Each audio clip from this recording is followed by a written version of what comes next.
साहेब, नारपार प्रकल्पाच्या याच्यावरनं विरोधक टीका करताय की केंद्र सरकारचं उत्तर आलंय, व्यवहार्य हा प्रकल्प नाहीये आणि त्यावरनं हा प्रकल्प होणार नाही.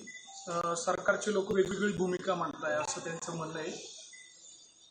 असं आहे ना की ह्या नारपार आणि पलीकडे जाणारं जे पाणी आहे या संदर्भामध्ये तुम्हाला कल्पना असेल की मी विरोधी पक्षात असताना आम्ही सगळ्यांनी वेलमध्ये बसून जे आहे सत्याग्रह केला होता.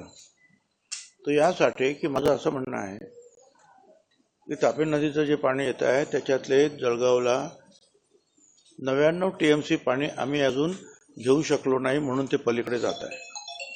अधिक नारपार या सगळ्या गोदावरी खोऱ्यामध्ये जवळपास 55 TMC पाणी आहे असं माझं स्वतःचं मत आहे, ज्याच्यावर मी अनेक वेळा मीटिंग सुद्धा घेतलेल्या आहेत.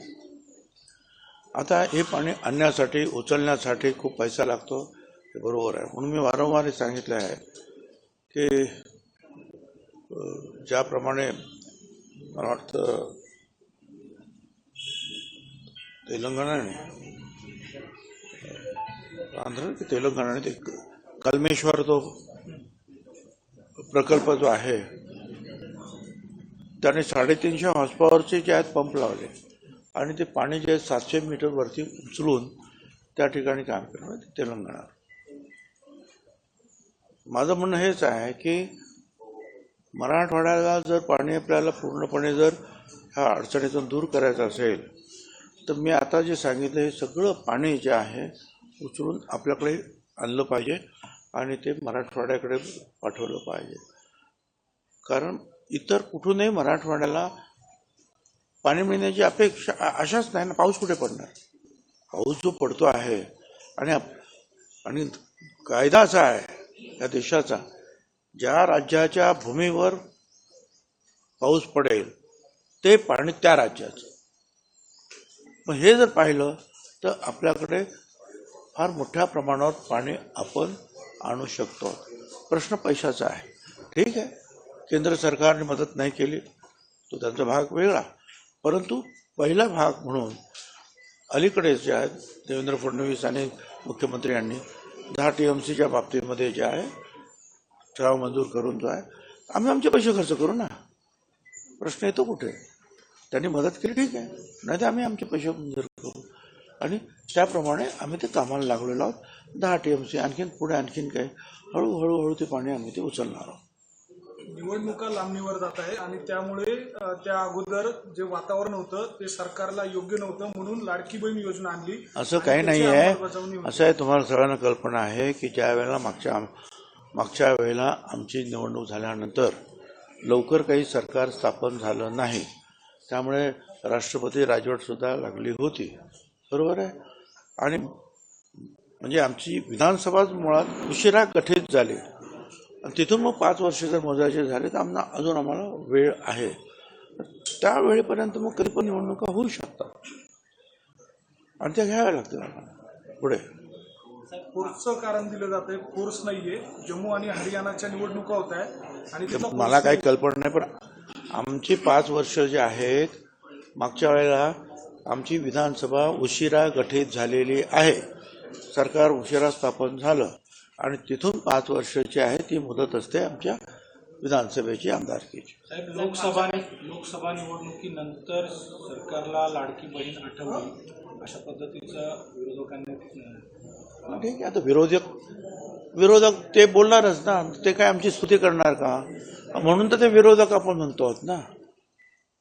विरोधकांचं काम आहे कुठच्याही सरकारचं कुठच्याही कृतीवर जे आहे आक्षेप घेणं, विरोध करणं हे त्यांचं काम आहे, ते करू दे. परंतु आपल्याला कल्पना आल्या आता की आतापर्यंत जवळ 3,500 कोटीचा बंटवारा झालेला आहे. 70 लाख लोकांपर्यंत जे भगिनींपर्यंत पैसे पोहोचलेत. 3 दिवसापूर्वीची माहिती 1,35,00,000 भगिनी अप्रूव्ड झालेल्या आहेत, मंजूर केलेल्या आहेत. काही भगिनींच्या बाबतीमध्ये जे आहेत हा आधार कार्ड आणि बँक खातं याचं काही जुळवाजुळव होत नाही.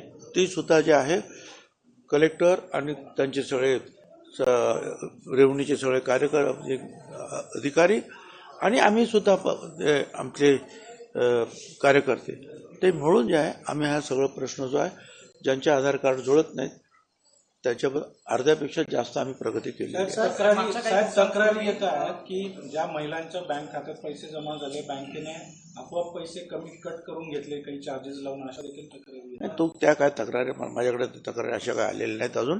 काय आमचं काम आहे त्या भगिनीला पैसे देणं. त्या भगिनीला मी 3-3 हजार रुपये दिलेले आहेत. आज सुद्धा फार मोठ्या प्रमाणावर पैसे जे आहेत त्यांच्या खात्यात जातील. साहेब, सुप्रिया सुळे आज नाशिकच्या दौऱ्यावर आहे. दिंडोरीमध्ये त्यांचा एक कार्यक्रम सुरू आहे आणि त्या कार्यक्रमाच्या व्यासपीठावर जो होल्डिंग लावलेला आहे त्याच्यावरती पुन्हा एकदा नरहरी झिरवाळांचा एक भला मोठा फोटो लावण्यात आलेला आहे.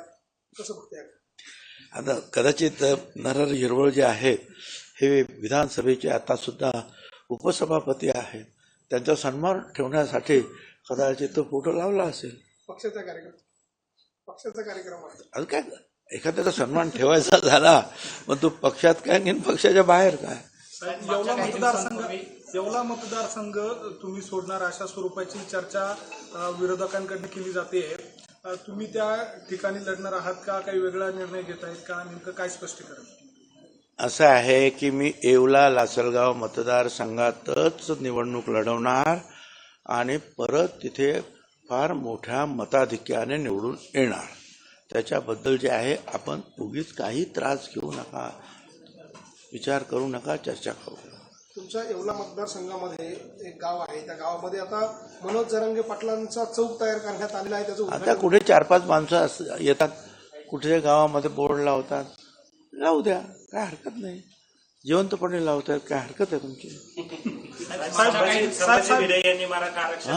संभाजी भिडे यांनी मराठा आरक्षणाबाबत एक वक्तव्य केलेलं आहे. माहित नाही, ऐकलं नाही.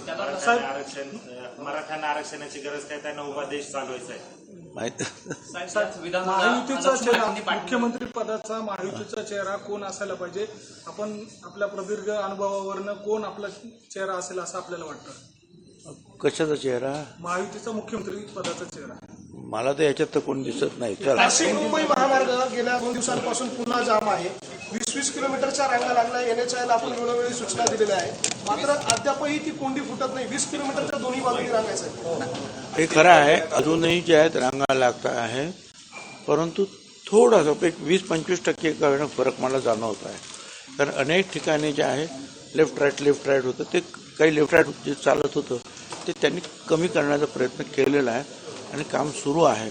पण मला असं वाटतं की त्या कामाला आणखी स्पीड येण्याची आवश्यकता आहे.